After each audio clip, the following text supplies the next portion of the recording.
পশ্চিম বাংলার এক প্রত্যন্ত গ্রাম ছিল রঘুনন্দনপুর।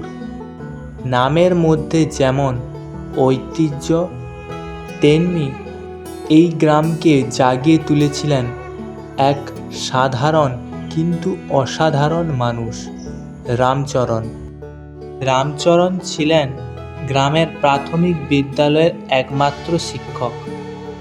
বয়স 50 ছুঁই ছুঁই, কিন্তু মনে প্রাণে তিনি ছিলেন সদা তরুণ। সাইকেল চেপে প্রতিদিন সকালে হাজির হতেন স্কুলে।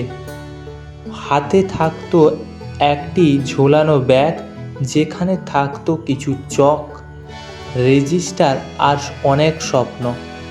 রঘুনন্দনপুরে স্কুল ছিল ঠিকই, কিন্তু পড়াশোনার আগ্রহ খুব কম ছিল। শিশুরা দিনের বেশিরভাগ সময় মাঠে কাজ করত, কেউ কেউ নদীতে মাছ ধরত। অভিভাবকরাও ভাবতেন লেখাপড়া করে কি হবে, চাষবাস তো ভবিষ্যৎ। রামচরণ অন্যরকম ভাবতেন। তার ভবিষ্যৎ ছিল যে শিশু আজ মাঠে মাটি নিয়ে খেলে, সেই একদিন কলম ধরে বিশ্ব বলাবে। প্রথম কয়েক বছর ছিল কঠিন। প্রতিদিন 2-3 জন করে আসতো ছাত্র, তাও আবার নিয়মিত নয়। কেউ হাটে গেছে, কেউ ঠাকুমারের সঙ্গে মাঠে গেছে।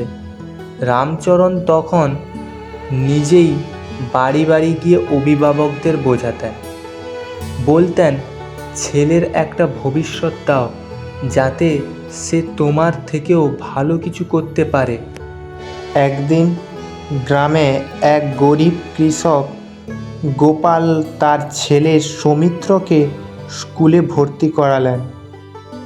সৌমিত্র ছিল খুব শান্ত ও কৌতূহলী। রামচরণ তাকে খুব আদর করে পড়াতেন। ধীরে ধীরে সৌমিত্র অন্যদের চেয়ে আলাদা হয়ে উঠল। ক্লাসে সবার আগে উত্তর দিত, ব্ল্যাকবোর্ডে ছবি আঁকত, অঙ্কে ভুল করলেও চেষ্টা ছাড়ত না।